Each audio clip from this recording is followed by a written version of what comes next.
ปีศาสนา2559ปีไต้1ปากไปเศร้านี้ปีก็สา3ปาก87เลิน3ลองไหลมา6คำปีคเร2ไป26เลินเพพอลีเลิน2วันที่7วันเจิดศาสตร์วันเคอไตเฮาเมื่อไหนพองยำกลางวัน1 มองที่ในวัดว่าการจองวิปัสสนาศาสนาเฮิงจุ่มเมืองวิ่งกาลีเฮาอันเสียเจ้าสุขัมและเจ้าครูนันตมาเหลาเขาเสาเลยมาเฮ็ดเป็นเก้าเป็นเงาอ่อนโหน้ำนาเฮา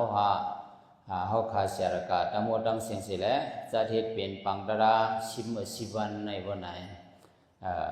ตอนตากลางวันเมื่อไหน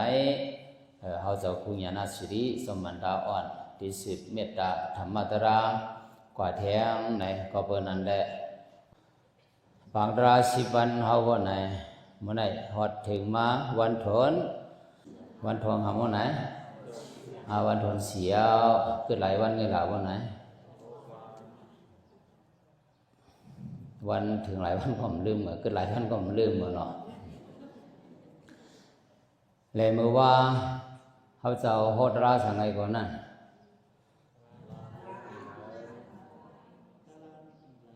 ตลามีตีแล้วนี่วะหันว่าตลามีตีแล้วไหนเนาะเมื่อว่าเขาจะรัดว่าตลามีตีแล้วเนาะพระลองในหาให้แลหันเอารู้เมื่อว่าพระลองตลามีตีแล้วเนี่ยมันจะหาอะไรหันเอาน่ะตั้งแต่หาหลายปีเลยก่อนนั้นเมื่อว่านั้นรัดนั่น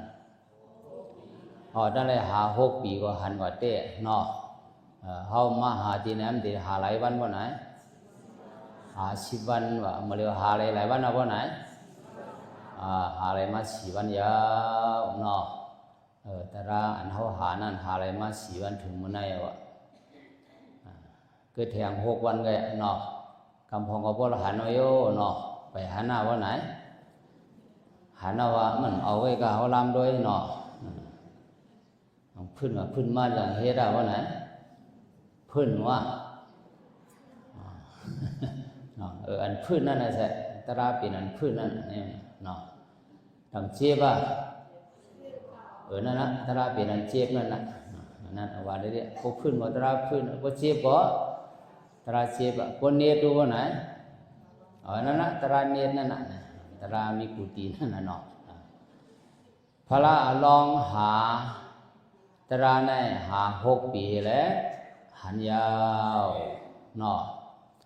โยว่าไหนเมื่อว่าเฮาเจ้าลาด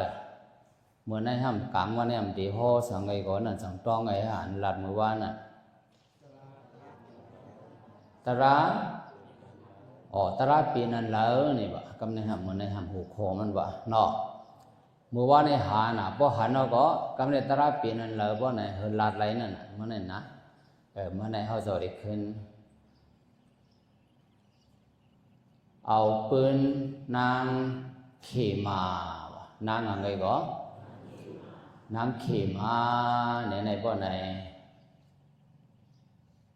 ผู้หันธรรมตราดีงามเห็นแหละขึ้นมา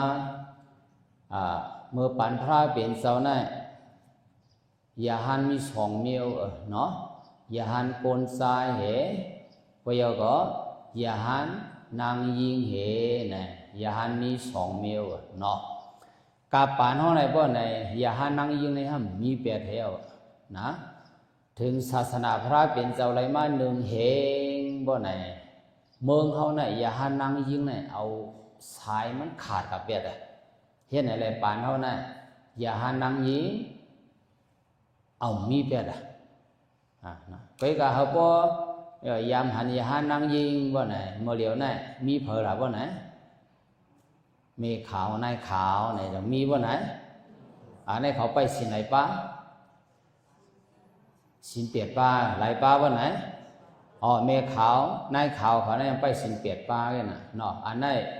เป็นสายสืบอย่าหันนางยิงเขาลงมาบอกว่าจังไหน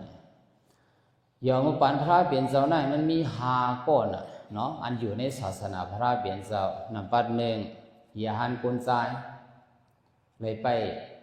สิกขาบทวินี้สองปากไปเช้าเจ็ดเหมือนเฮาเจ้านั่นมียาหันเจ้าสองเจ้าสางโกนใจในไรไปสินสิปานป้อนแก่ปันป้อนกวางอ่ะปากไปเช้าเอ็ดปาเนาะอันนี้เป็นเจ้าสางโกนใจยอว่าเป็นยาหันนางยิงบ่นี่ซ้ำบ่ไหนเนาะยาหันนางยิงไหนเมื่อปันพระเป็นเจ้าไหนบ่เป็นนางยิงไหนมาขึ้นเป็นยาหันบ่ไหนทำไหนไล่ไปวินิสิกขาในสามปากไป11ปุกอะกายบ่ไหนสามปากไป11ปุกอะโกนใจในไล่ไปสองปากไป21เลยพอนำเลยพอนางยิงเลยมีสิกขานำเดี๋ยวโกนใจอะเพราะไหนอันเขาย้ำเย็นมาเหลียวไหนเพราะไหนศีลห้าเลยไว้ศีลเปียดว่าจังไหนเหรอศีลเปียดสำไรไว้ศีลชิบศีลชิบสำไรไว้ศีลสองปากเศร้าเจ็ดเสียหนอสังเกตว่ามาเหลียวไหนอย่าหันนางยิงมีว่าไหนเขาจะไหนจะเลยไว้เผาว่าไหนป้อศีลธรรมบากะจะเลยไว้เผาว่าไหนอย่าหานั่งยิ่งมีอะไรห้องในไว้แกลำด้วยให้หนอก้อยดีว่าก้อยมีคอปีนี้พระเป็นเจ้ามีคอปงว่าอย่าหันโกนใจเต็มมีส่วนปันขว้างเดี๋ยวเลยว่าอย่าหานั่งยิ่งไหนสมีคอไหนมุปันพระเป็นเจ้าเนาะป้อเสียนสีลาว่าป้อไหนได้อย่าหานั่งยิ่งในป้อไหนนำเรือเขามีก็อะไรก็สามปากไป11ปุกเนาะใครเรียกเพี้ยนด้วยว่าไหนเป็นสังหลายว่าไหนว่าปั๊บมันมีอยู่ว่าใครเรียกเพี้ยนด้วยว่าใครอ่านด้วยว่าไหนมันหลีเข้าใจเนาะอย่าหันนางยิงป้อไหนว่าไหนป้อว่าขึ้นเป็นอย่าหันมายาว่าไหนสิกขาไอ้เกี่ยงดังกรรมอันนี้เขาได้เลยไปป้านี่กะมันก็หลีเข้าใจไว้เต้นะไปกามาเรียกได้มียาวหายกาเต็มบ้านเขามองโกเลียเขาเมืองไทยกำพองเมืองสีหูกำพองยักษ์ตึกมีอย่าหานางยิงนะอันไปศีลธรรมสามปากไป11ปุกเนี่ยยักษ์ตึกมีนาลีเข้าใจเมืองเขาได้มีขาดเวทแล้วในใครว่าในว่าไหนใครว่าเมื่อปันพระเป็นเจ้าอันทาโหเฮแลมานุภาลสังการเฮแลสวยเทียมนาการศาสนาพระเป็นเจ้าอันห้องว่าโกนตังในบ่ไหนมีหาก็เนาะหนึ่งอย่าหันโกนใจสองเจ้าสางโกนใจสามอย่าหันนางยิงสี่เจ้าสางนางยิงห้านางยิงในมีแถมเดียวหนึ่งอันปานเฮายามเย็นน่ะสิกขามานาวะนั่นนำเลยไปศีล6ป้านั่นนำเลยไปศีลอะไรป้าเลยไปศีล6ป้านะอย่านางยิงแถมเดียวหนึ่งปันพระเปลี่ยนเจ้ามีแถมนั่นน่ะนะเขาว่าพวกนางยิงก่อนหนึ่งมาเฮ็ดเจ้าสั่งยาวเขาสารีวางกันลาดเนี่ยเขาป่วยเปลี่ยนตั้งหุ่นตั้งหันกว้างป่วยอย่าหันเอาพวกนางยิงก่อนหนึ่งมานุ่งพลังสังการเลยเปลี่ยนเจ้าสั่งยาวว่าไหนสังเกตว่าใครลูกดีเจ้าสั่งนั่นเห็นเลยว่าไหนใครขึ้นเปลี่ยนอย่าหันนางยิงว่าไหนในเกณฑ์ในเกณฑ์เจ้าสั่งและอย่าหันนางยิงในเกณฑ์นะว่าไหนเดี๋ยวไรเฮ็ดเป็นนางสิกขมานในเทียงว่านะเดี๋ยวไรไปศีล6ป้าไงหลายป้าว่าไหนศีล6ป้าเนี่ยในข้าวดัง2 ปีเนี่ยติ่มเลยขาดให้กำติ่มเลยลู่ให้ลิอิดว่าพอลู่ว่าเนี่ยก็เลยเตะเงาดิ๊กๆข้าวดัง2 ปีนะในข้าวดัง2 ปีได้บอกว่าศีลธรรมัน6อันนั้นขาดให้บอกเยาว่าว่านี่ก็ว่าไหนพอเต็ม2 ปีมาว่าไหนไล่เอานางยิงสิกขมานก็ไหนแหละขึ้นเป็นอย่าหันนางยิงว่าจังไหนปักปึงนางยิงในใครเขียนในกุญใจมาปันพระเป็นโซนเนาะแต่ที่เป็นอย่าหันนางยิงก็เนี่ยไม่ง่ายหยาบไปหยาบว่าเนาะกุญใจเขาได้หยาบหรอเนี่ยเนาะมาเลี้ยวมานุ่งเจ้าสางไอ้พวกนี้ก็ว่าใครเป็นอย่าหันพวกนี้ก็กว่าที่แล้วว่าไหนกว่านี้สิมก็เปลี่ยนแล้ววะง่ายๆวันก็เป็นอะไรเจ้าถุงแล้วผ้าเขาจะไหนเนาะง่ายๆก็เห็นใช่ไหม ว่ามันนั้นได้มันเลยเปลี่ยนหน่อยยาหันเนาะเลยเกี่ยงยัง2 ปีว่าใครเปลี่ยนยังยิงเนี่ยไม่ง่ายก็จะเลยเปลี่ยนอยากเรื่องนั้นนี่ว่าก็วันนั้นแหละปานพระเปลี่ยนเจ้าไหนนั่งยิงเขาไหนเขามีส่วนนำเหลือโกนซ้ายอันเขาอยู่ในศาสนาเนาะไปยังมาเลี้ยวได้เกิดหลายก่อไปวันไหนเกิดยาหันโกนซ้ายเจ้าสามโกนซ้ายอันเป็นลานนั่งยิงเขาไหนเกิดนายเขาไม่เขาก็ยาวเกิดหลายก่อในศาสนาวันไหนเกิด3 ก่ออันท้าหัวรอบเสียเนาะเกิด3 ก่อให้แกนะอันตั้งนอกในก็มันเปิงกับนอกเล่นเขาเจ้าดีห้อในบ่ไหนปานพระเป็นเจ้านางเขมานางหางไงก็นางเขมาอันมันนุงพาลงสังการในใดเป็นยาหันตากันนั่นเขาเจ้าดีลาดในปืนมันให้ว่าเอาปืนนางในใดดีลาดในว่าตราเป็นอันเหลาในยังไงก็ตราเป็นอันเหลาในมันเนาะ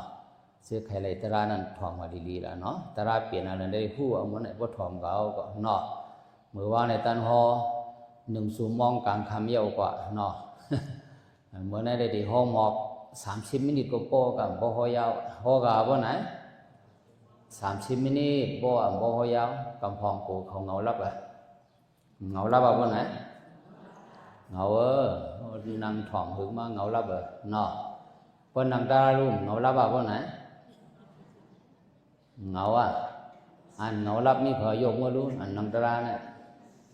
ยกให้ก็เงาลับกูก็ของมันเสียเนาะเสาตาหน้าเขาอย่าวิซ่าเขาเลี้ยงเขาอยู่พักวานหน่อยโยเนาะสากหลอดในรู้เนาะก็เลยเงาลับปันอิดเนาะว่ามันได้มันกึ่งเขาดีพักวานเนาะ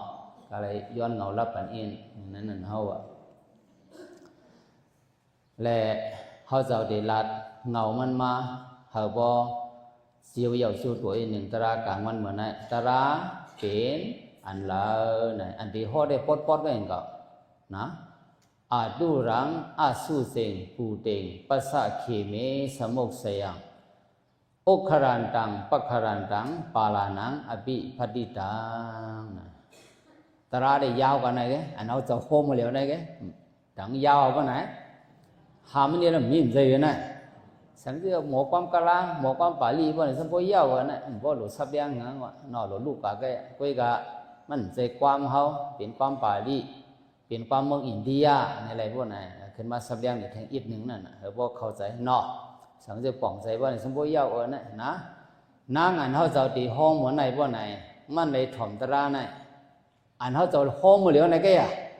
ดังยาวบ่ไหนไปถ่อมเลยดอกอาดุรังอาสุเสงปูเตงปัสสะเขเมสมุกเสยังอุครันตังปัครันตังปาลานังอภิปฏิตัง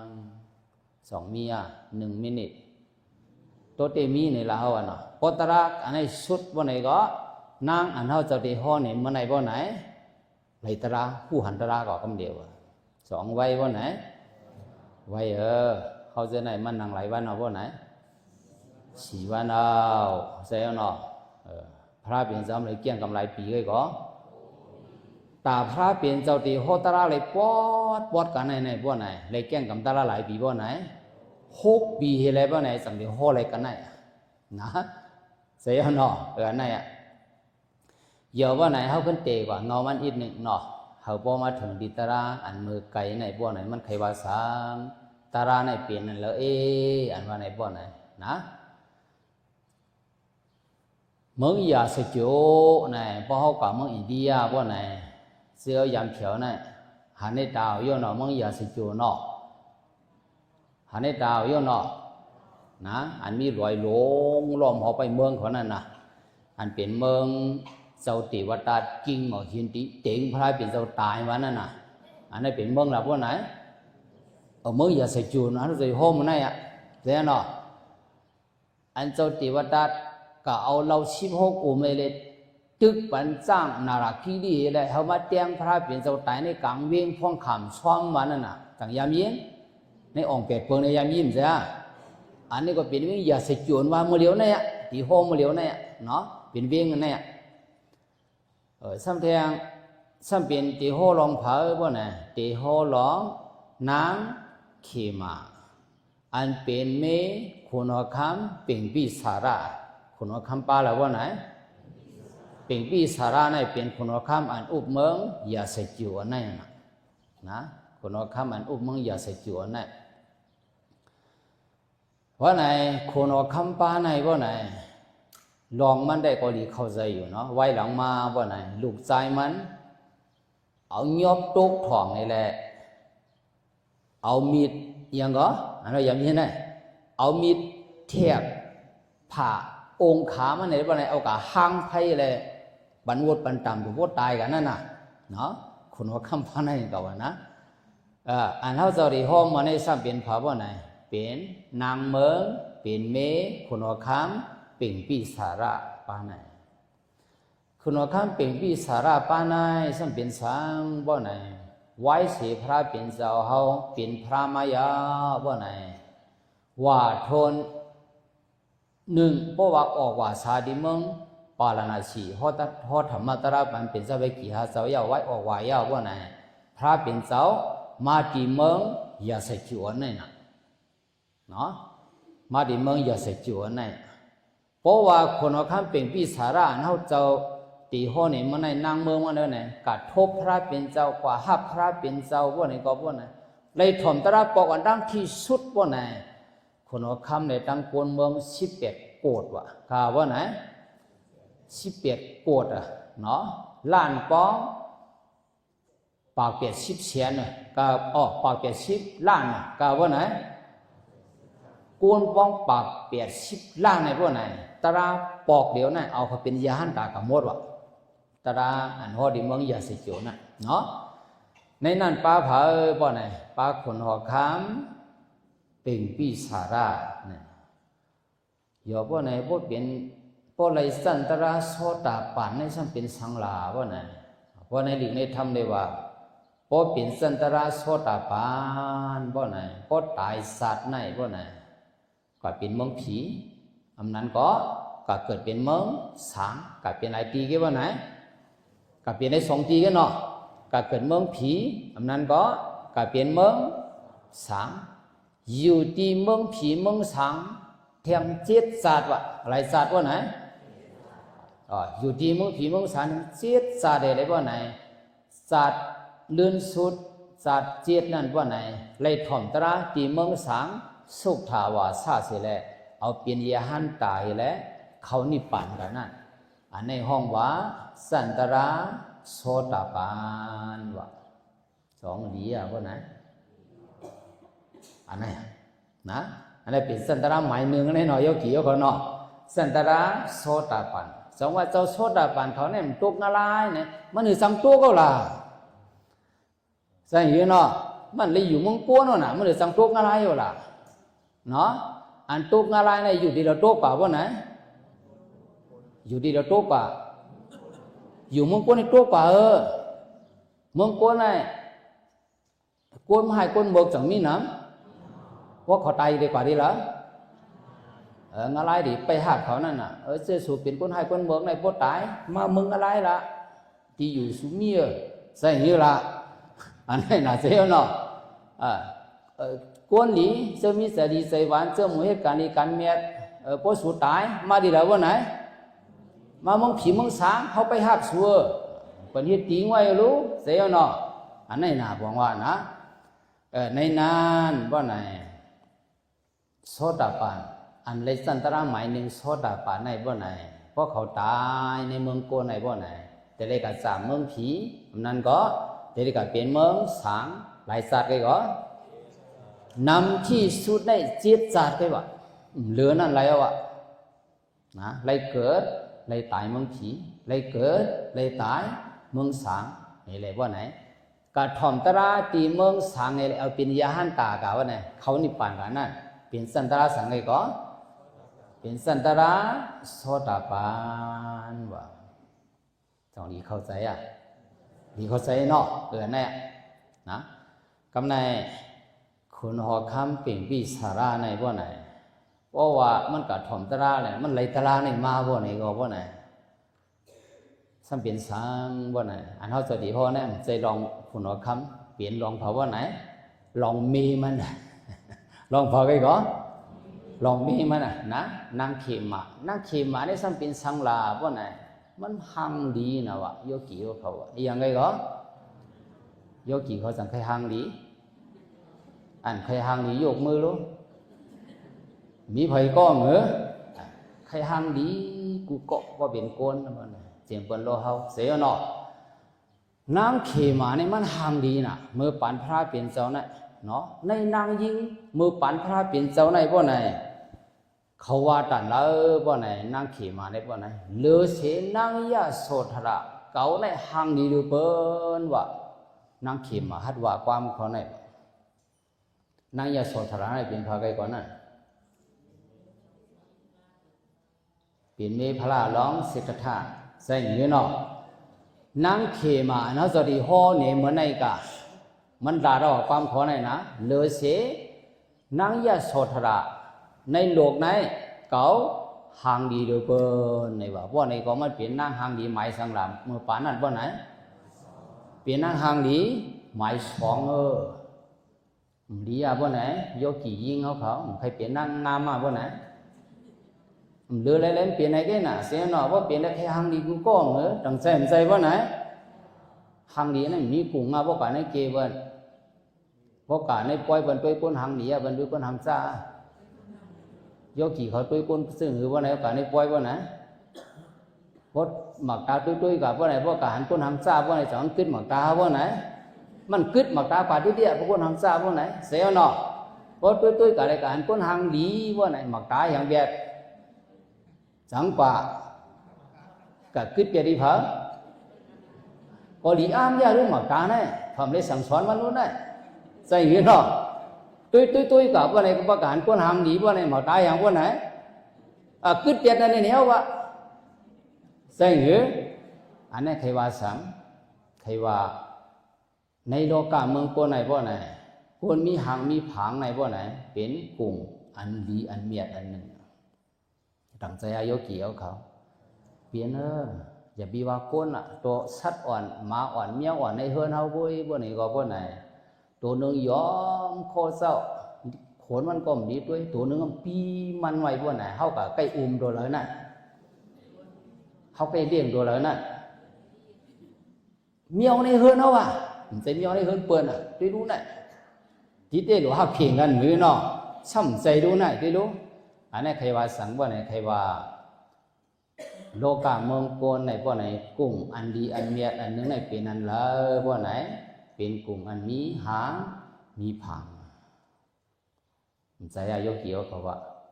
ใส่หือเนาะมองก็เขากานี่กัดในปล่อยบ่ไหนหันโกนก็หนึ่งนุกคู่ยกเข้ามาบ่ไหนมันก็เป็นก้นหลิวก็เองเก่าก้อยกับน้ำร้อนถังซึ่งหือภายในสามเป็นก้นหลักยังไงมั้ยต้องใจบ่ไหน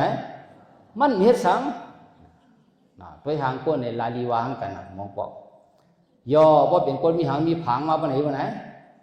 มั่งในคาเขาจ้องในคาเลยจังว่ามาวันไหนมันเป็นกลุ่ม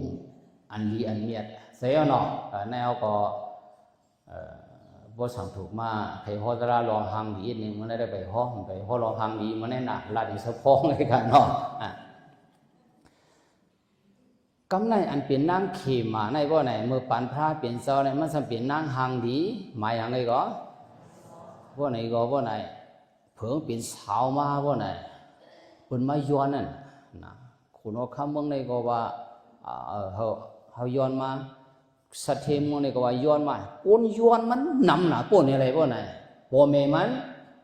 สั่งปันเผาขึ้นมาสุดให้ที่บ่ไหนจะอาปันเผาพวกปันเมืองได้ดีมาพี่เท่าพวกปันโก้ได้โก้ได้มาปันพี่เท่าบ่ไหนกำลังสุดเนี่ยจังปันเผากันได้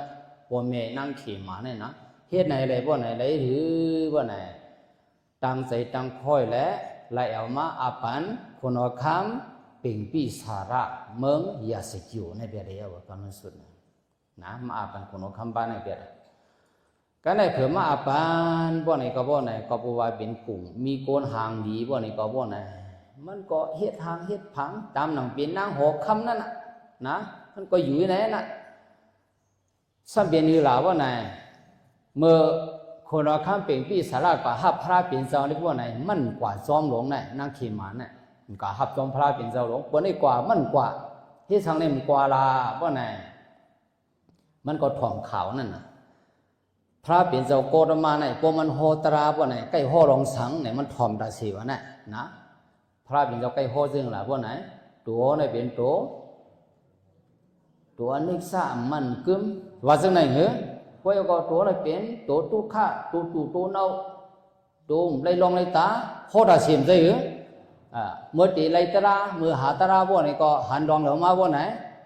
หันดองตัวเมื่อรีจานเนี่ยไรตรามาเงือหลานเนาะผือเมาโหพวกนี้ก็ซ้ำโหลงไรขึ้นนั่นน่ะเจ้านั่งเขมาในซ้ำเป็นก้นหางดีซ้ำใครยินลองตราเสนเนาะตัวเน่าตัวไรลองไรตาไหนมันดึงหาพวกไหน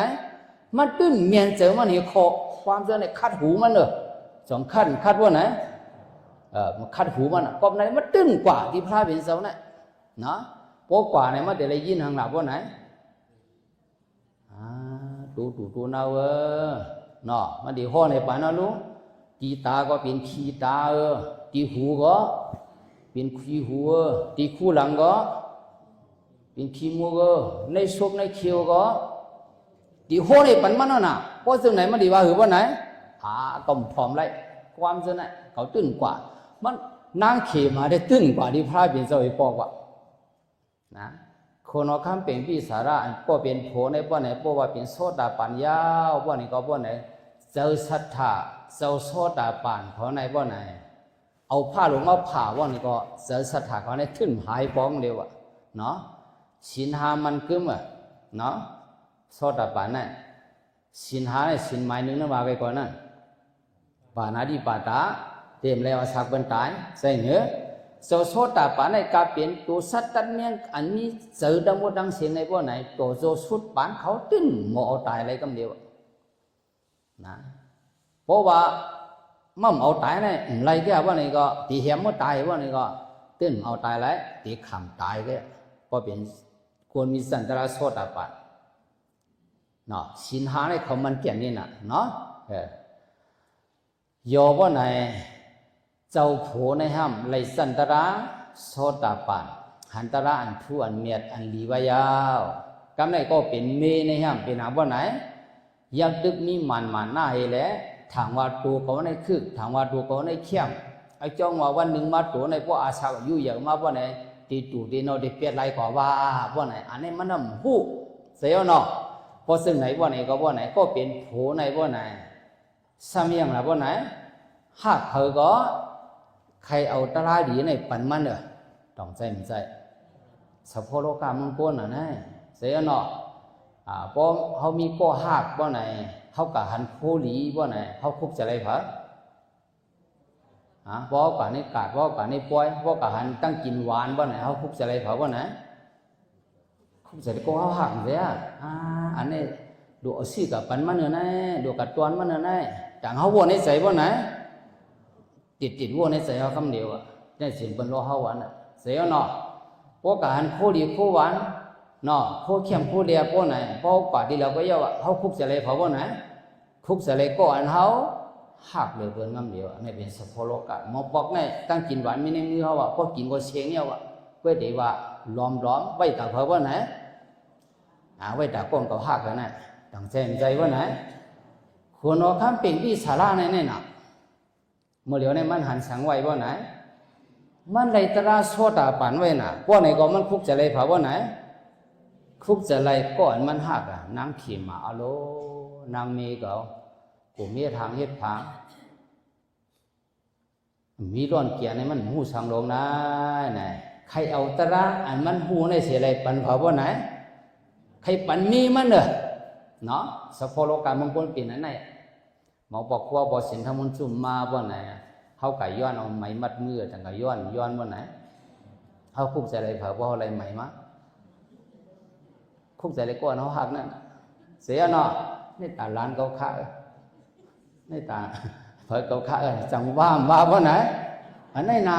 สะโพกว่าอะไรของดีว่าไหนเป็นคุกใจอะไรเผาว่าไหนเป็นคุกใจอะไรก้อนเขาหักโย พวกกะหันเครื่องลักนักดีกะหันกองดีว่ากะหันมีดีว่าในสังคุกจะอะไรเขาว่าไหนคุกจะอะไรก่อนเขาจังมากันนั่นนะคุกจะอะไรเขาว่าไหนอ๋ออาลูไอ้นั่นอีนั่นฉันก็มีมีดอันไหนฉันก็มีเลี้ยวอันไหนได้ตายอยู่เซมวันนั้นเมื่อก็มีในมือก็วันไหนมาเนี่ยพวกการเครื่องลักนักอันเอาจางเอาตายจะนั่นคุกจะอะไรเขาว่าไหนคุกจะอะไรก่อนเขาจังหรือบนว่ากันนั่นมาซึ่งไหนเที่ยงนั่นหรอก็ในคนว่าข้ามเป็นวิสาระมันก็ไม่ใส่เนาะไม่ใส่ซ้อมนางมีมันอ่ะอยู่หึงมาบ่ไหนอ๋อนางขี่มาก็เดี๋ยวคือละในในวนมากันน่ะมันก็วนในกันในบ่ไหนจังห้องเขามาบ่ไหนห้องอมาตเขามาอุปโอหลงในกำลังสุดมันเยอะเลยเฮาจะในกัดถมตราพระเป็นเจ้าอะไรบ่ไหนตราก็เลยยาววัดว่ากันจ้องก็เลยดูตราก็เลยถมพระเป็นเจ้าก็โหราศีอันเป็นนางมีเขานางขี่มาในมาวัดว่ากันจ้องกลมกว่าตรากลมถมนั่นให้เฮาตีหือลีเขามาตึงปังกันว่าอะไรกันได้นะมันหักในเจมันอะไรบ่ไหนโมสั่งสอนมีมันแหละกะห้องอมัดเขามาเสเลยมาตึงปังคนว่าคำบ้านนี่นะหลักๆไล่พอมาตึงปังบ่ไหนเพิ่นก็ได้หลายรองหลายตั้งอยู่เนาะก้อยการนี้นั่นป้านเลยบ่ไหนอมัดก็หนึ่งต่างเรานี่มาว่าเจ้าเฮานี่ว่าอันเฮ็ดให้เจอคนเฮาโอนอ่อนอันเฮ็ดให้เจอเฮาคนเฮาเข้าใจในมีเมียวนึงนี่ว่าอีสังห้องเพลงนี่มันแหละนี่ว่าคำนี้นะว่าไงก็ห้องเพลงห้องกว้างนี่มันเลยนี่ว่าหลักๆหลายๆนี่นะในตราพระเป็นเสาพาดินนะห้องเพลงนี่มันนี่ว่าดีห้องลานี่ว่าเฮ็ดไหนคาแลนี่ว่าคนเอาคำไหนเขาเอาส่วนอู้เหยียนเขาไม่สร้างคำไหนหุยดูหัวไหนเป็นความป่าลี่เนาะว่าเปลี่ยนความใจว่าไหนไม่สร้างคำว่าจังไหนเนาะส่วนอู้เหยียนไม่สร้างคำในว่าไหนเมื่อเข้าไปดูบรรพาเปลี่ยนเจ้าเหตุการณ์ฮิตยองในว่าไหนตั้งนางเขมาตั้งคนเอาข้ามเขาใกล้ๆกว่าเลยชนหมอกเขาเหมือนตั้งนะเพื่อว่าดูบรรพาเปลี่ยนเจ้าเหตุการณ์ฮิตยองยาวว่าไหนก็ว่าไหนนางเขมาเนี่ยปล่อยปอก็หนาในส่วนนั้นน่ะนะกูเลยกายังว่าไหนกูเลยถ่อมตราอนิจจาทุกขาอนัตตามันตึ้งกว่าจ้องให้ปอบนางเขมาเนี่ยก็ดีว่ากวนเอาแนมไข่กวางเลยเนาะที่เรามีส่วนหมอกส่วนหมากก็ไข่กวาเละที่เรามีน้ำตกตาดเองก็สมีกวาเละจังไข่กวาว่าไหนจะมันล้อไข่กวางเหรอกำไนกวนมีปิ่งหยาเขาอามัดเขาลัดลองในวะพวกนี้ก็เห็นในคาเจ้านี่วะส่วนอู้เย็นเจ้าเขาอันดูบรรพาเป็นเจ้าเหตุการณ์ที่จ้องหวยดูหัวนานานี่วะขึ้นเตรียมความดีๆเนาะขึ้นไม่เตรียมความดีๆเขาไม่ยองโย่เลยพวกนี้ก็ห้องพวกไหนได้พวกเขาหูนั่งเขมาพวกมันได้ถ่อมหึงมามันเดี๋ยวใครกวาดเอาอันไหนนี่ว่ากำไหนนะจามด้วยเลยในกำไหนของคนนั้นก็มาเตรียมความเหมือนกำไหนนะเตรียมความลองวัดหวยดูวนเมืองอย่าใส่จั่วนั่นนะความมันได้เข้มเต้นะสาวหมอห้องได้ถ้าดีห้องละความผูกนั่นเนาะพวกห้องพวกนี้ก็มันเข้มมันเดี๋ยวเต้กำไหนในความน่ะดีป๋องว่าสิ่งนี้พวกไหนวัดหวยดูวนอันพระเปลี่ยนเจ้าเลยสังขาเขาเจ้าอยู่เท่านั้นโมเลียวไหนว่าวันตั้งได้ก็เปลี่ยนส่วนอู้เย็นคนเอาคำเมืองอย่าใส่เกี่ยวเขาอยู่เมื่อปานนั้นได้ก็บ่ดีโจทย์ที่ว่ากาหือเผื่อมาหลู่บรรพระเปลี่ยนเจ้าเหตุการณ์เหตุจ้องเยาไหนบ่ไหนพระเปลี่ยนเจ้าเลยสังขาเขาเจ้าก็อยู่ในการให้จ้องไหนบ่ไหนจ้องหวยดูวนหลังไหนก้นก็อันยามถึงในมันในแต่เหมือนกันตั้งยามในถึงเมืองผีก็ยาวเขาเตรียมความซึ่งไหนวะกำนันว่าไหนจังดีเกี่ยวว่าไหนที่นั่นว่าไหนเลือกเอาก้นมีเสียงดีเสียงวันในมาห้องน่ะเพลงพวกนั้นก็เนาะพอก้นมีเสียงดีเสียงวันห้องเพลงออกหนึ่งปลูกว่าไหนสองบนห้องจอมหลังมันหนามาว่าไหนเหมือนมึงในเมืองเตก็มันจึงใช้สายมาของห้องนั่นน่ะจากบนห้องจอมหลังมันนำว่าไหนเท่าหนุ่มมูเจ้ามูจ้างกึศหมูห้องม้วนใช่ไหมจังว่านั่นนะว่าไหนพวกเข้ากัดไหนก็ลองความเข้ากัดจังออกว่าไหนวันกันห้องไงเสียเนาะพวกเข้าไม่นี่ก็ลองความเข้าไม่จังวันกันห้องว่าไหนห้องน่ะเนาะที่ไหนเนาะเขาว่าสาธิวังก็ไม่ลองว่าวัด อวยดูวนจ้องพระเป็นเสาในก้มไรเฉียวในเหมือนกันตั้งถึงเมืองผีเหมือนก้นมีกามีขันเยาวาก้นอยู่ในเมืองเมืองอย่าใส่จิ๋วในป้อมในถือในจ้องอวยดูวนในเหมือนก้นเปียดหลายก็ว่าเปิดกันห้องเพลงในขึ้นมาหนักกำนันพอเพลงในขึ้นมาว่านี่ก็ว่าไหนมาถึงเผาว่าไหนเข้ามาในหูนั้นขี่ม้าในหนากำนันเข้ามาในหูนะพอเพลงเข้ามาในหูว่าไหนมันก็ถามขายยิงมันซะนะอันเขาห้องเพลงมาเหลียวซะนะอันเตะมันหน้าอันตู้มันหน้าเนี่ยอะไรวะมันก็ยามเพียวเหมือนตาว่าดูดูวนเมื่อไปอยู่บรรพาเป็นเสาเป็นกาดเป็นจองเป็นอุ้ยอย่างนี้มันก็ยามกว่าน่ะป้อมเสาเตะพอดีห้องเสานางเอาอันเตะที่บนห้องไหนป้อมเตะบนห้องความไหนนี่วะป้อนี่ก็แค่นี้เป็นทางป้อไหนหนึ่งแขนโฉบันใจมันน่ะป้อนี่ก็อย่างป้อไหนเก่าในก็ป้อมเลยกว่าป้อไหนเก่าในก็มันป้วนเปียดหลายให้โดนไหนมันป้วนมีการมีขันให้โดนไหนเนี่ยเปลี่ยนทางมาป้อไหนใครกว่าหนากำไนเนาะย่อเกี่ยวกับใครกว่าป้อไหนพอเปลี่ยนใครกว่าน่ะเนาะแต่ให้ป่าในพวกบรรยามเขียวก็เปลี่ยนหลายกันเขาเปลี่ยนเอาไหนการเด็ดขัดใกล้กว่าไกลซ้ำๆใส่หื้อเนาะเหมือนเมื่อวานนี่น่ะสุชาติสุขวันเขาป่าดีตัดแล้วป้อไหนตัดตาใช้เนี่ยดังอยากเตะอยากวะตีทำมันเอาอะเนาะการเรียนครูสาครูเสือได้กับป่วยมาหมดตีทำมันนี่นะในตั้งเสียนะใครว่าหื้อเนาะเสียสู้กำใครก่อนกันกว่าแล้วนี่ก็กว่ามือว่านนั่นน่ะเนาะกว่าเมาวะเนาะปีน้ำปังไหลสู้น้ำโค้งนั่นก็เขียวมามือว่าวะเนาะแทงอินมาดิสาบกำมีปูงในเตียมไม้นั่นก็เนาะลองมาดีกว่าดีมวนดีเสื้อนั่นเอาเนาะกำไนเขาหลัดเก็บเกี่ยวเวลากำไนหลัดเก็บเกี่ยวเวลากำไนนางขี่หมาในบ่อไหนจมจ่าจมตังกับบนห้องเพลงในบ่โอ้หนงกว่าในเสียงน้ำล้านน้ำเนียงน้ำเจียมเสียงเราบนห้องว่าโอ้หนงกว่ามันกัดเดียวมันยืนติ๊กๆก็วะเนาะในหางในหอกนเฮ็ดเขาเฮ็ดพักก่อนนี่ก็ห้องเพลงในติ๊กๆก็เขาเปิดห้องเพลงกันแล้วเนาะโอ้หนงกว่าว่าเตรียมมันเตรียมเมืองป้อนนี่ก็เก่าในดูกว่าในเป็นศูนย์อุ้ยเห็นเขาปูป้องในดูกันพระเป็นเจ้าโกเรามาในหัวดีมนดีเชื่อนะว่าไอ้เนี่ยใครกว่าพวกนั้นเพราะใครกว่าพวกนั้นให้เกียงหลัดนางใจมันเส้นนั่นเขาใครกว่าตัวยังมาเนี่ยเนาะหลัดมันเขาจะใครกว่าตัวยังมาเนี่ยตาเฮอเจอมันว่าที่ใครกว่าลาในพวกนั้นเขาก็เลยใจเขาย่างหนีหมอกเขาล้ำด้วยกันที่หมอกสีหาเรือนเนาะแต่ตีเตรียมความอะไรแต่ได้มีคนเสียงดีมาห้องเพลงอะไรแต่ได้มาเข้าหูมาไหนบ่ไหนก็เลยใส่เข้าย่างปานนั่นก่อนการไหนมันก็ว่าเขาใครกว่าเล่ด้วยกันมาเนี่ยว่าใครกว่าเล่ว่านี่ก็ว่าไหนคนว่าคำว่าถามว่าลัดไว้น่ะเนาะโสชวนไว้นางใจน่ะสูไปด้วยไอ้เกนางเมืองขีมเพราะว่ามันใครกว่าว่าไหนมาป่องเขาก็ไว้เผื่อหลานมาว่าเขาใครกว่าละเมื่อว่านี่ก็เขาว่าลัดเนี้ยนั่นสาวนางขีมว่าใครกว่าเล่ในจองกุยดูวนเขาว่านี่ก็ว่าไหนก็ซัดกำเดียวนั่นเนาะเราเก็บละซัดก็บ่เจ้านางใครกว่าว่านี่ก็บ่ไหนเจ้าผู้นคำเอาติดซัดโลยทางปันเขาว่าเจ้านางใครกว่าเข้าแล้วนี่เขาว่ากันมันมาวนว่านางขีมาเนาะมาวนซึ่งหือว่าไหนกว่าในจองเนี่ยมันกาหือมาเนี่ยกูก็ย่าเขาว่าไหนกูก็ย่าพระเป็นเจ้าเลยมันเจ้าโหดอะไรลาดนั่นเขาขู่นั่นแค่นี่ว่าไหนก็ดีวนว่าเขาดีกว่าข้าวย้ำอันพระเป็นเจ้ามีจองนี่ว่ากันไหนมันเลือกว่าเข้าแล้วว่าไหนเข้าพระเป็นเจ้ามีจองในเข้าแล้วว่าไหนเข้าพระเป็นเจ้าออกกว่าตุ้งช้อมนั่นน่ะมาดิเลือกกับเข้านั่นว่ากันไหนเลือกกับมกจิตเปลี่ยนมองกลางไหนในว่านะเพราะนั้นก็มาพูกใครกับมกเปลี่ยนมองเก่ามองในในว่ามันเลือกข้าวย้ำพระเป็นเจ้ากว่าตุ้งช้อมนั่นน่ะ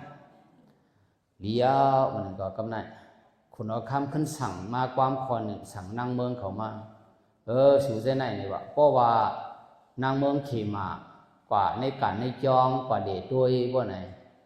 โป๊ไปเข้าด้วยในจองพระเป็นเจ้าไหนเดี๋ยวมีปันมาเนี่ยเข้าด้วยในจองพระเป็นเจ้ากำหนึ่งไหนเป็นก็ยากเข้าด้วยกำหนึ่งขึ้นปอกมาในรัดคนนั้นนี่นั่นไล่เป็นทั้งมันเลือกเข้าหรือว่าไหนนางขี่มาว่าไหนเลือกเข้าอันพระเป็นเจ้ามีจองนั่นน่ะเข้าตัวเป็นทั้งเนี่ยว่านั้นได้ว่ากะข้าวมีจองมาในกูเลยหังว่าไหน กูเลยถ่อมตราcái mình cua tặng miếng nọ hầu là kịp kia bị lọ có này quả áo một phục mà chia biển mongปั่นด้วยในการให้จองเขาพยายามสังขารเขาเป็นกับขำซ้อมปั่นด้วยบนไหนวันนั้นซ้ำเป็นสางไหนพระเป็นเจ้าไหนเพราะว่ากลางในเจ้าหมอก2 มอง 3 มองในบนไหนตึ้นลูกเจ้าปลาเหลียวเลยแหละเอาเหยียนเขาเจ้าไหนตึ้นศอกด้วยวิญญาณสัตว์ว่าในโลกกำผ่านศอกด้วยกูวันอันนี้เป็นโวตระพระเป็นเจ้านุ่งสู่นะวิญญาณสัตว์ว่าก็เหล่าผีเหล่าป้าเหล่าสัตว์ว่าตัวเหล่าสัตว์ก่อนวันหลังไรเฮ็ดตั้งนี่กู้สู่มานะสัตว์ในตีไรโหตระปันอะไรเฮอเขาไรมาโขนี่ปั่นเขานี่ปั่นกันว่าไหนเป็นป้าเหล่าเป็นโป้เหล่าว่าไหนก็ว่าไหนพระเป็นเจ้าไหนว่ากังในเจ้าไหนตื่นในลูกกูวันนี่แหละเอาเงียนเขาจะตื่นในศอกด้วยวะนะตื่นในศอกด้วยมันวะไหนกูวันก็เดียววะตัวว่าเขานี่ปั่นในศอกด้วยในกูวันเผื่อศอกด้วยว่าไหนเมื่อไหนหันเผาว่าไหนหันนั่งขี่ม้าเนี่ยนะเอาลูอันที่มาเป็นปีกขวาเขาพระเป็นเจ้านั่งขี่ม้าในบ่ไหนพอบันเลยตรายพอมาเป็นยาหันนั่งยิงยาบ่ไหนในยาหันนั่งยิงปานพระเป็นเจ้าในบ่ไหนมันเป็นปิญญาไพ่ไพ่เทียบเดือเปลี่ยนหมายหนึ่งในปานนั้นก็เดียวนางว่าไหนก็นะเป็นหมายหนึ่งเป็นปีกขวาพระเป็นเจ้าก็เดียวเพราะเป็นยาหันมาไว้แล้วไม่บ่ไหนเนาะง่ายๆเลยนะการในเผยพระเป็นเจ้าตัวกลางในบ่ไหนหันเอาหนาอ๋อเหมือนไหนดูหักกับเบเก่านั่งเขมากูไรเนียเก่าพลายแล้วตีหลักมาข้าวเก่ามีจองใจยาปนไหนก็พลายเป็นเจ้าหันไว้นะพวกหันไว้ยาปนไหนก็ข้าวขำซ้อมเนี่ยพวกกูวันปนไหนพลายเป็นเจ้านำนายแล้วกาขำซ้อมในเวงนั่นน่ะก็นั่นแหละเพื่อกาขำซ้อมในกลางเวงในพวกไหนเป็นป่วยสั่งมาโตพลายเป็นเจ้าไหนเป็นซึ่งไหนนั่นน่ะนะเผื่อเมื่อไหนพวกไหนพลายเป็นเจ้าป่าขำซ้อมเขานะเจ้าอนันตาเขาเจ้าหมาหมอกหลานเจ้าชาลิปุตตาเขาอ่อนนุนน้ำหนักสังขารจะปากคำซ้อมลาบ่ไหนอ่อนกันกว่าพระเบียนเจ้าได้อย่างบ่ไหนอยู่ไปในจ้องติดไปในจ้องเยามันไหนปากคำซ้อมกันในนั่งขี่มาก็เข้ามาก็เนี่ยมันถามว่าเพอไหนถามว่าพระเบียนเจ้ามีจ้องปากคำซ้อมว่าเราเนี่ยนั่นน่ะนะมันก็มาเนียดมาปั่นด้วยตามหลังอามิ่งคนอคำลาดมาว่าอะไรกับงอกด้วยจ้องพระเป็นเจ้ากันหนึ่งอะไรใครปอกเขาว่ามันก็เลี้ยปืนในกันในจ้องเยาวตัวบัวดาวว่าไหนก็ว่าไหนจำดีปอกนั่นว่าไหนจังกะผุยพ่อคืออะไรงอกด้วยจ้องพระเป็นเจ้านั่นปอกในปืนเขาว่าซึ่งไหนหรือยามยินเนาะซึ่งยามยินว่ายินของโยนในเนาะพระเป็นเจ้ามีอยู่ในจ้องนั่นน่ะเพื่อกับปิดพ่อดูจ้องพระเป็นเจ้างอกด้วยว่าไหนก็ว่าไหนพระเป็นเจ้าขึ้นเอาพุ่งดอกโคยและผ่านช้างเฮ็ดไว้หังนังยิงอันหังดีโก้หนึ่งอะไรบ่ไหนเอาวีบรรพระเป็นเจ้านั่นจังห้อยยามหันหรือในอันเปิดเตรียมไว้ถังจัดเช่นนั้นน่ะยามหันเสียอันนี้นะเผื่อมันกับผีพ่อกูงอกด้วยบ่น่ะก็หันนังยิงยีบีเฮแหละวีบันพระเป็นเจ้าน่ะครับน่ะเผื่อหันจึงไหนพวกไหนนั่งขี่มาหลวมบนในเสือมันว่านั่งยิงอันยีบีเหลยวีปันพระเป็นเจ้านั่นพวกไหนพอมันได้ตั้งเก่าเตียกกันในพวกไหนมันหังดีหรือเก่าไหนนี่ว่าไงก็นางคนนั้นหังดีหรือเก่าไหนนี่ว่ามันวนในเสือมันนั่งขี่มาก้นหางดีในพวกไหนพวกเขากะนั้นหางดีพวกไหนจังเขาเจ็ดซับพวกไหนสัพพโลกามงคลต่างเจ็ดซับพวกไหนเจ็ดซับนี่เป็นสัพพโลกามงคลเสียเนาะสัพพเป็นเมียวไหนพระเป็นเจ้าเขาพูดใจมันเอาหนาไอ้จ้องว่ามันกังงอกด้วยจ้องพระเป็นเจ้าในพวกไหนนั่งขี่มาไหนมันนั่งเจ็ดซับพระเป็นเจ้าว่าก็ว่าไหนกะเจ็ดซับเขาพวกไหนว่าเจ็ดซับนั่งยิงพวกนั้นก็อย่ารู้ก็ว่าก็หังดีในพวกไหนพวกเตียกนั่งอันเอาวีปันพระเปลี่ยนเจ้าในพวกไหนเขาเนี่ยมันคิดขี้กินมันในเกินไหนนางขี่ม้าลอนไม่แล้วเอาพวกในเสียมันอะไรวะดีเข้าใจอ่ะพวกไหนอันไหนพระเปลี่ยนเจ้า ไปลาดความให้แหละเอาตราสั่งสอนปันมันน่ะเอาอย่างสั่งสอนว่าไหนเอาตราสั่งสอนปันมันน่ะสั่งสอนใครว่าสั่งสอนนั่นล่ะว่าไหนพอใครตราว่าไหนเขาเดี๋ยวเลยย้อมหมาหน้าเดี๋ยวเลยย้อมไงก็อ๋อเดี๋ยวเลยย้อมหมาหน้าเนาะพอเขาย้อมหมาหน้าเขาว่าไหนมันไล่ตราน่ะเดี๋ยวเลยย้อมหมาหน้าเนาะนางเขมาเนี่ยอันมันเจ้าเขียนสูงจีตัวมันอันมันจะติดจีตัวมันอันนี้เป็นเจ้านั่นแหละพวกไหนเป็นเจ้าว่าเก่าหางเดียวเนี่ยเป็นอย่างนี้ก็เจ้าหมาหน้าเนี่ยนะเจ้าอันนี้นะเจ้าเขียนสูงอันนี้เจ้าอย่างนี้แหละเนาะเผื่อมาหันนางยิงอันพระเป็นเจ้าผันสร้างไว้พวกนี้ก็เจ้าเป็นอย่างกับพวกไหนหมาหน้ามันออโตเมติกยอมกับมันน่ะมาเร็วนะเก่าในพวกเตียงนั่งในพวกไหนcó một xe hàng lỗ này có nằm hàng đi tiếp lỗ này bọn giốngมันยอมmà nàoมันbọn nàyยอมcả yên đâu ạ phử mà nàoมันยอมcả bọn nàyมันขึ้นวนแห่งพรนึงว่ะอันเปิ้นว่าพระเปลี่ยนเจ้าในโหตระอันนิสาทุกขาอนัตตาโหตระตัวตู่ตัวเนาอันว่าไหนทางนี้มันเจอโยเปิ้นเปียดก็ไปโยว่าสังสิว่าพระเปลี่ยนเจ้าโหตระเตะพวกไหนอันไหนเตะพวกไหนนางหางดีก็ไหนหือมาทิมพระเป็นเจ้าล่ะไหนมันขึ้นอย่างว่าไหน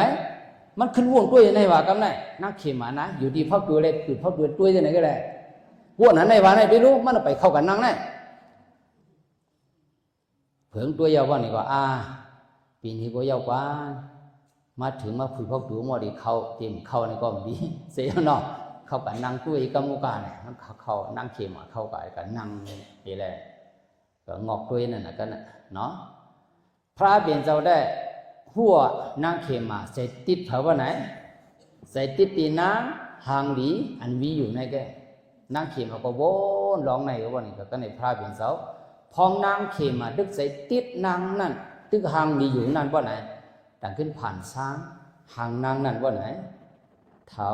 กับอีกหนึ่งก็ไหนอย่างว่าไหนเท่ากับกันเหมือนเรื่องอายุ40-50-60มันห่างคนดังเปิงว่าไหนเปิงมาน่ะนั่งขี่มาด้วยเฮ้อลุมเมื่อไกลแน่หนุ่มได้หนุ่มบามาห่างดีได้ห่างดีว่าเมื่อเหลียวไหนปีนี้มาว่าไหนโอ้เท่ากับรู้ไหนเนื่นนั่งก็เหี่ยวกว่ารู้นั่นด้วยรู้เนี่ยเสริมมาไหนติดตีแล้วว่าไหนกับติดตีห่างนั่นเลยน่ะนั่งขี่มาเจอมัดเปิงกะกับไหนโอ้อันห่างดีเมื่อไกลนั่นว่าไหนเป็นหีกะว่าไหนเท่ากับยาวเปิงกับยาวเรียกลายกับยาวเจอมันในเป็นนั่นกว่าอันว่าเปิงกับยาวเรียกลายกับยาวอันเจอมันติดกว่ากูกำนั่นว่าไหนสะพอเนี่ยเขาจอมใจมันหลาว่าไหนว่าหลักความปาลีได้ว่าสะพออนิจจาสะพอไงก็สะพออนิจจาออโตเมติกเป็นกว่าในเสริมมันด้วยหางนั่นนี่เลยว่าเนาะสะพออนิจจาเป็นกว่าหางมันกันนะมันจะว่าอะไรยักด้วยว่าอนิจจามันจะด้วยแหละเป็นสะพออนิจจากับในเสริมมันหางอันหนุ่มอันดีด้วยอันหางเล่าเมื่อไกลนั้นเมื่อเหลียวเท่ากับเย้าเรียกลายกับเย้าละค่าลายกับงดเย้าว่าสะพออนิจจาเนี่ยเป็นกว่าในต่างมันที่นั่นย่ออำเภอนั้นเพราะมันติดป้วนขอนั่นจอมห่างนางนั่นในบ่ไหนจังผ่านสร้างเฮ็ดหนังป้นมีเอ็นมีเฮียงเลยเป็นป้นเป็นโยกะเลยเอาลงปลุกนี่กะน้ำมันนี่กำเนี่ยครับนางเมื่อไกลนั่นก็โหเมื่อไกลยังตึงวีอยู่ในกันมาวีงวางแปดเดี๋ยวเอาล่วงเอาดูนั่นเป็นนางเดียวบ่ไหนหนึ่งเช่นตกใจแทงนั่นน่ะนางขี่มาด้วยเลยตกใจแทงพอมันตกใจอยู่นั่นยาวว่าไหนพระเป็นเจ้าขึ้นไม่ผ่านช่างไหนมันมันจะหนังก้นเหยียดได้ตายกับตัวน้ำมันน่ะเปือนดังก็ได้หันพาใกล้หันว่าไหนนางเขมาก็เดี๋ยวใกล้หันไปหางนั่นไหนว่าไหนนางหางดีเมื่อไกลนั่นเมื่อเดียวเป็นนางดับว่าไหนเอาตายกับยาวานี่ไปดูมาจูเกียบจูเข้าก็อย่างนั้นจูเกียบจูเข้าก็อย่างนั้นสะโพกอันมันตุ้ยว่าเนี่ยแต่มันติดพ้องเจอมันวัดไปรู้จูเกียร์จูข้าวอ่อนไปก็สมบูรณ์เท่าสมบูรณ์เป็นสมบูรณ์ตายขยาวนั่นว่าไหนพระเป็นเสา จังโฮดละอันเขาจะลาดมาเมื่อไกลนั่นจังยาวเมื่อไกลนั้นเขาจะโฮนั่นว่าไหนอาตุรังอาสุเสงปูเตปัสสะขีเมสมุกเสียงอุครันตังปัคครันตังปาลานังอภิปฏิตาโปพระบิดาโฮตระกันในสุดว่าไหนก็ว่าไหนนางเขมานั่นตั้งเสมันติดสับตีนางอันเล่าให้เลยก็ว่าโล่งตายไปแล้วตั้งอันพระบิดาห้อยแล้วขึ้นมาเยี่ยโดยในเสมันในจูเขา1 มินิในพวกไหนนางเขมาเมื่อไงนั่นเอาเป็นโซดาปานที่นั้นกำเดียวเป็นนางว่าไหนเป็นโซดาปานกำเดียว2 ใบว่าไหนใบย่างหรือเสียหนอกยกว่านั้นตราอันพระเป็นเจ้าห้องปนังเขมานั่นมันทำมีดีป่องสังลาเนาะหลัดเก็บหลัดไว้อีกหนึ่งเนาะ1 ชั่วโมง3 ตีโมถึง3 มินิเกะเนาะพอตราสุดแต่ก็เกิดอะไรมันก็เลยห้องสุดอ่ะดีอ่ะว่าไหนกำใส่ชุดคำป้องกันตราสุดตราปอห่างนี่พิเศษเลยว่าไหนกำไรนั่นเนาะก็เลยห้องสุดเดียวนี่เนาะ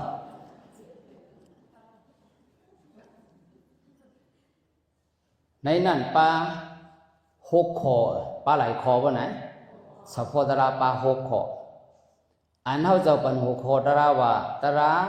เป็นอันเหลืออย่างไรก็ตราเป็นอันเหลือมาบ่ไหนที่เป็นอันไหนนะตราอันเป็น6 คอมาว่าตราเป็นอันเหลือมาบ่ไหนที่เป็นอันเมื่อเดียวเนี่ยนั่งเขมาก็เลยถมตรา6 คอนั่นแหละเอาเป็นสันตราหมายหนึ่งโสดาปันว่าที่ไหนก็เดียวนะอีสังหลาย6 ขอนพระเป็นเจ้าห้องไกนั่นว่าไหนนับปันหนึ่งอาตุรังความบาลีความไตเขาว่านั่งเขมาในว่าดูเมื่อไหร่เจ็บมวยก้นขึ้นเนียสันตาเสียว่าในเป็นข้อหมายหนึ่งต้องใช้ยาโยกีเอาครับดูเขาไหนเจ็บมวยก้นขึ้นเนตสันตาสีวะ2 ปีนั่นนะเมื่อเดียวนำถ่อมตรามัน1 สู่มองว่าไหนเป็นหิมะอันก็อันว่าเจ็บก้นขึ้นหมดแก่น่ะใครยองโยตราได้ไรอยู่ยองโยตัวจังไรว่าไหน2 เจ็บมวยก้นขึ้นใจว่าเปลี่ยนมวลดังตราก็ไม่เจอหลงไหนตัวไหนเจียมวยคนคนนี้สันไหนเสียหนอเปลี่ยนกูขิงกูข้าวกูย่างเตะเกิดมาตัวบ่ตายกว่ารอดให้เข้าอ่ะนะโยกีเขาว่าเจียมวยคนคนนี้สันรอดให้เข้าเปลี่ยนกูขิงกูข้าวกูย่างอันนี้เปลี่ยนเฉพาะตัวนะยาวอันเท่าไรเบื้องเดียวในวันไหนเปลี่ยนตัวทุกข้าเจียมวยก้นขึ้นนี้สันกาสีนี่ยาวอันนี้เป็นข้อหมายหนึ่งตัวเขาตรานี่ก็เปลี่ยนอะไรว่าไหนเปลี่ยนอันไหนเปลี่ยนอะไรว่าไหนอันไหนอยากได้อยากตัวอันไหนเนาะพระเป็นเจ้าเกี่ยงกับตรา6 ปีอันว่านี่ก็อยากตัวอะไรว่าไหนอยากตัวเฉพาะอันเจ็บอยากตัวเฉพาะอันเน็ตอยากตัวเฉพาะอันก้นอันสานเจ้าไหนอยากตัวเจ้าไหนแหละตราก็หันมาดีอันเจ็บอันเน็ตอันโกนอันสานจะไหนเพราะไหนตรามีดีแล้วตราเปลี่ยนอันแล้วว่าไหนเปลี่ยนที่เพื่อนเปลี่ยนที่เฮาอ่ะมันไก่อ่ะมันสามารถว่าไหนเป็นไงที่ไหนตราลองใจอ่ะว่าไหนเลยหาไก่เอาเนาะตราเนี่ยเลยไก่เชี่ยวเนาะเพราะผักไข่หันก็เอาด้วยมือเร็วละผักไข่ไรก็เอามือเร็วละไงนะว่าไหนตราไหนว่าไหนโอ้ไงนี่นะพอหันพอหูเสียเนาะตราเปลี่ยนอันแล้วว่าไหนตราเปลี่ยนเก่าในยาวเปลี่ยนอันนั้นละเก่าจิ้มมวยก้นขึ้นเนสันตาสีในยาวอันนี้เป็นข้อหมายหนึ่งอันนั่งเขมาอันใครยินแหละเมื่อเหลียวได้เป็นว่าไหนยินเอาเสียเนาะให้เป็นหมายหนึ่งอันพระเป็นเจ้าพ่อเป็นมันนับปัส2อาสุเสงอมดไทยตีวะเนาะตัวเขาไหนว่าไหนเป็นยังไงก็นั่งขี่ม้า ซี่โคตัวปลายตีนตีนตัวซี่โคในบ่ไหนเป็นหนังบ่ไหนมดใส่ตีลองใส่ใส่เสียดไปรู้ทีละมดใส่เสาตรงเอาผ้าโยกี่เอาเขาเนาะมดใส่หนาดีหักดีหอมน่ะเอาชิ้นไว้อะไรบ่ไหนเป็นแล้วบ่ไหนคนหัวคนตัวนิบกินนิบเมื่อพอได้ชิ้นไว้บ่ไหนเขียวพอได้ชิ้นไว้หนังเนื้อเอ็นลูกออกลูกมาแก้วมาล้ำมาโหเสาตับมีดีละตับนี่นั่นไงเอามีดมาแถบด้วยหันเดียวเนาะตับเทียบแยบในหูมีนั่นไงม้ามปอดไส้หลงไส้อ่อนมีในเหล่าว่าไหนโอ้มีในนี่มั่วละเสียเนาะเพราะเป็นเสียวนเขาเป็นผ่าตัดว่าไหนเป็นด้วยหันมั่วแล้วนะมีในตัวในมั่วละเสียเนาะตั้งกินมาได้กินกับเมื่อกลางวันมีอ่ะคือทางไงมาเรียกว่าไหนตั้งกินเก่ามาเรียกว่าไหนคือทางว่าไหนตั้งกินเก่าบนต่างมันซื้อมันว่าต่างมันซื้อเจ็ดมันกลมดีทองเสียเนาะตั้งกินเก่าเนาะออกน้ำหลีน้ำขี้ขาดน้ำหนองเนาน้ำเลือดน้ำเห่อน้ำแคบไข่น้ำตาน้ำมันเสือน้ำลายน้ำขี้มูกน้ำยางแตงน้ำไผ่อ่อนน้ำเยียวน้ำมันเสือทั้งหมดมี32 นิ้วนี่ก็ว่าไหนจี้โคตัวตีนตัวจี้โคในปุ่มในใส่ทั้งหมดทั้งสิ่งมาเจียบเพเปลี่ยนกองเรากองนั้นว่าไหนมีกล่าวว่าไหน32 นิ้วน่ะเราจะละกำเหลียวไหนน่ะกองเราหลังมดเสือเปิ้ลอันหอมน่ะอันห้วยน่ะป้านเราว่าไหน32 นิ้วในว่าไหนป้านเหรอตาสนับข้าวไว้เลยแล้วพังนี้กันใช่ไหมครัวปวดสินทำมันจมบ่ายังไงก่อนนั่นทางว่าตีหนุ่มตีเล่ากันตาสนับข้าตาสนับข้าโบเซงทางตีเข่งมีแค่ยานมานวันว่าไงก่อนทางว่าเนื้อเขาตีหนุ่มเลยตีเข่งติ้งนิ่งอะไรทั้งหมดตีหางนี้ตาเสียนั่นน่ะกันดูกันตานั่นเนาะสนับข้าได้เชงก็เอาว่าก้อยกะหนังเอาเนี่ยเข่งเลยสมัยหนังว่าเพื่อนไหนนี่แค่ยานว่าทุกๆนั่นน่ะเสียเนาะใครว่านั่นกันนับปัดสองในน้ำขีมาในว่าพระเป็นเจ้าพ่อปันมันอาสุเสงในว่าตัวเขาในเป็นตัวมดสาเหตุในว่าตั้งใจว่าไหนหนังห่อไว้แล้วตัวเตว่าดีตัวมาเหลียวนั่นเนาะสังเกตว่าหลอกหนังในเปียกว่าไหนเป็นหรือว่าไหนนั่งจำกันไล่เขาซะนะเรียนไปกันก็เดียวเรียนไปเพราะไหนอันไหนนาอันมันขยี้น่ะนักเขียนมันขยี้น่ะตาเส้นไหนเพื่อการซ้ำเนี่ยบ่ไหนสมัยยินน่ะพอยินบ่ไหนก็บ่ไหนเอาเหยียนมาเนี่ยแหละขึ้นปักไปดีแล้วบ่ไหนปักไปดีตัวมันน่ะตัวนั่นไอ้เจ้ามาเป็นอันไหนลงหน้ามันยินไหนคอยบ่ไหน2 คอยเนาะนับปันเองจีบหมวยโกนเขินเนียดสารนับปัด2มดเสือเสติ2 คอยนับปัด3ปูเตเสียวตู่เสียวเนาเนี่ยว่าตัวเมื่อไรนั่งขี่มาเนี่ยเสียวว่าไงก็ตั้งใจหัวลอยละหัวหลัดยาวเสียวหน่อยเสียวฟังว่าไหนเสียวตู่เสียวเนาเขาเจอในอาบน้ำในตัวเดวันนั่งจำกันอะไรก็เหนือป้อมอาบน้ำป้อมอะไรเป็นเหนือว่าไหนรู้มันนั่งจำกันได้เสียหนอไปป้องกันเลยนะเสียหนอจังหวะตัวอะไรเป็นเสียงว่าไหนอันออกมาในตัวนี่ก็เป็นเสียงว่าไหนเสียวตู่เสียวน้องวัดเสียหนอเสียวหอมในป้าว่าไหนนั่งเขียนมาเลยยินตะละไหลคอยว่าไหน3 คอยกว่าแทงคอนึงเลยคอหมายสิตูรังอาสุเซงปูเต็งปัสสะเคมีสมกเสียงนับไปสีได้ว่าไหนน้ำเขียมาเนี่ยว่าเมื่อเลี้ยวไหนนั่งห่อไว้แล้วมันสังก็ยังนั่งเขียมาเนี่ยเพราะว่าหลอกน้ำออกเปียกม้วนป้อนไหนตีหันดุมัวเดินในตัวนั่งเขียมาใน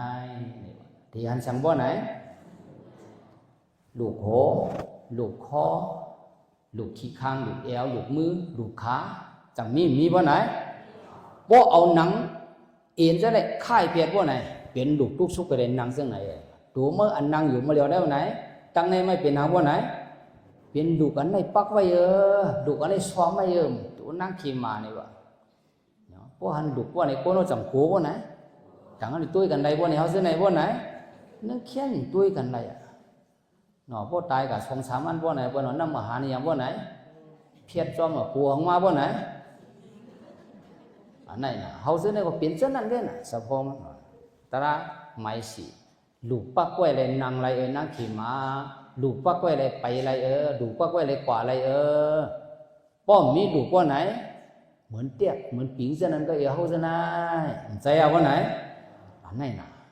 ตระไม่สิในตัวก็ไหนโยเป็นตัวหังอีหังเราเข้มเดียวจอมีหังไงว่าไหนมีลูกปักไว้ก็ว่ามาเหมียนมันเทียบกับตัวในตัวมันแทนคอนไหลคอยเอาว่าไหนฉีคอยเอาเสียเนาะกำไรคอทนหาอุกขรันตังว่านะตัวก็นอนในเพไว้2 ปอดเหนือไปบอกปอดใดเพอะไรตอนว่าไหน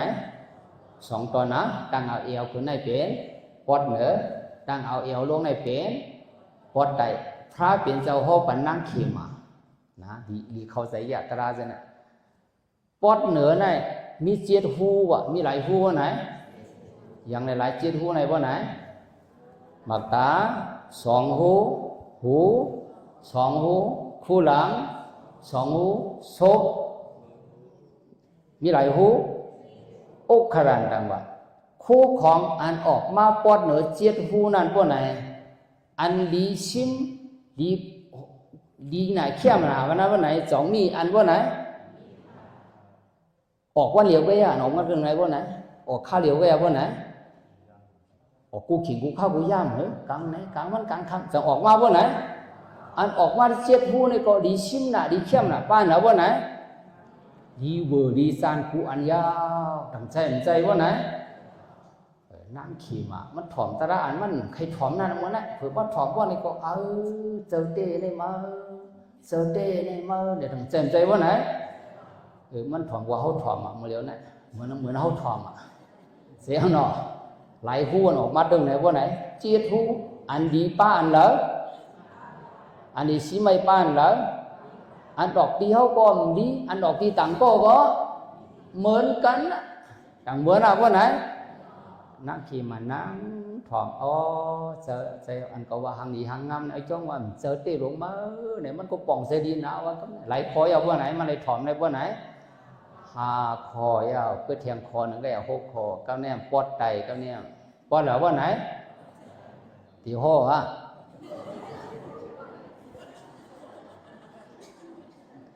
พระเปลี่ยนจะได้ห้อไปนั่งขี่มาตารานั่นเต้เสียเนาะคือเทียงปอดเหรอว่าไหนห่อยเนาะห่อเขาพูดละเสียเนาะห่อเนาะพระเปลี่ยนเจ้าห่อเนี่ยนะว่าไหนเนาะแต่ละหลายคอว่าไหน6 คอปอตระ6 คอในสุดว่าไหนก็ว่าไหนนางเขมาถอมตระนั่นเท่าไหร่เอาเงี้ยยับด้วยเดียวว่าไหนยับด้วยดีตัวมันไหลมาเหลียวเนี่ยตัวเขามาเหลียวเนี่ยจ้องว่าเปลี่ยนสะโพกในหลวงในนายกกี่เขาเนาะเปลี่ยนสะโพกนะว่าไหนเปลี่ยนสะโพกอันในหลวงในต่อมาเจอเตี้ยเนาะห้องมาเหลียวเนี่ยอันเจอเตี้ยในป้าคอแล้วอันเจอห้องมาเหลียวในว่าไหนอันว่าเจอเจ้าวันในคิดป้าคอแล้วว่าไหนอันในพระเปลี่ยนเจ้าหันตระให้แหละขึ้นเอาว่าไหนขึ้นห้องไหนตระอันเจ็ดมันนั่นเนาะเป็นตระเป็นอันละว่าไหนตระเป็นอันละว่าไหนตระเป็นอันนี้ยาวสังว่าเข้าใจสรุปว่าพายกเกี่ยวเขาตระเป็นอันละว่าไหนตระเป็นอันนี้ยาวเสียเนาะสะโพกมันถึงเป่าหูว่าไหนหูยาวเนาะน้ำเค็มมาก็บ่ได้ถอมบ่ไหนก็บ่ไหนป่องใจแหละตกเป็นโสดาปันถึงที่นั้นก็เดียวเนาะพอเป็นโสดาปันว่าไหนมาไกลลาได้ว่าจะได้ตายเกิดเที่ยงไรซาเลยก็ดีนะฮะว่าไหนยกกี่เขารู้ไรโยไปไรไรก็ไก่ย้อนกลางนี่จะฉาสู้คำก็ละส cho mà ta oan đeo ho này hao cho phải lấy này xéo nọ thằng đi chôm năng khi mà bữa này anh mình thầy yên ta mai yên po mai yên bữa này có ta có mình bỏng xe này có mình có ta có lấy cả cam liu nhẹ nó bỏng mam liu nọ anh nói cho khai hóa này bữa này ta biển anh lỡ anh nói bữa này cam suốt này ta này sẽ đi bớn biển đi tù họ bữa này biển đi tù họ anh đây này giàu ta anh nói này sẽ anh lỡ biển tù họ này cam liu giàu sập phong anh nói này có bữa lúc đi năng khi mà lấy thỏmนั่นป้อนในสิ่งว่าในสะพอมันมี6มิลเสียเนาะไว้การธรรมตราในพระเปลี่ยนเจ้าตัวปุ๊กกุกเราก็นั่นในวันในห้อในตีหนึ่งในตีหนึ่งก็มันติดเปิงกันอีดีรอดเสียเนาะสะพอมันได้ติ้นเปลี่ยนมิลลูมิลเหลียวติ้นเปลี่ยนสะพอมิลหายมิลเสียงมันเกิดถึงมิลนะกำลังสุดในถึงอดีสะพออนิจจาทุกขาอนัตตาเสียงนั่นน่ะเสียเนาะอย่าพอจึงในวันนี้ก็ตอนกลางวันนี้จะเคยพ่อในแห่งเก่าเนาะแต่ละปีนั้นเลยในวันนี้พวกไหนจังว่าป่องใสพวกไหนป่องใสเนาะแต่พอป่องใสพวกนี้ก็ตัวเขาในเป็นแต่ละตาเขาหายอยู่เหลียวในยาวแต่ละวันนี้ก็เป็นตัวเขาในยาวเป็นตัวเก่าในยาววันไหนเขาป่องใสซึ่งในนายกิเขาหน้า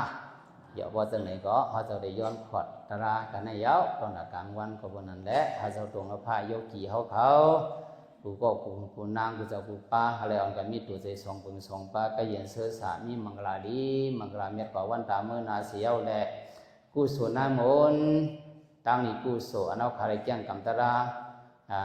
กูสวนน้ำมนสู่เก่าขาดังบดดังเสียงเสือไหนเฮามันเปลี่ยนตั้งกำแถมตาเจียวหูเจียวหันเจียวหัวเจียวถึงกว่าสันติสุขะนี่ป่าหน้ากัดเย็นนั่นขันไว้สักกันโดยตา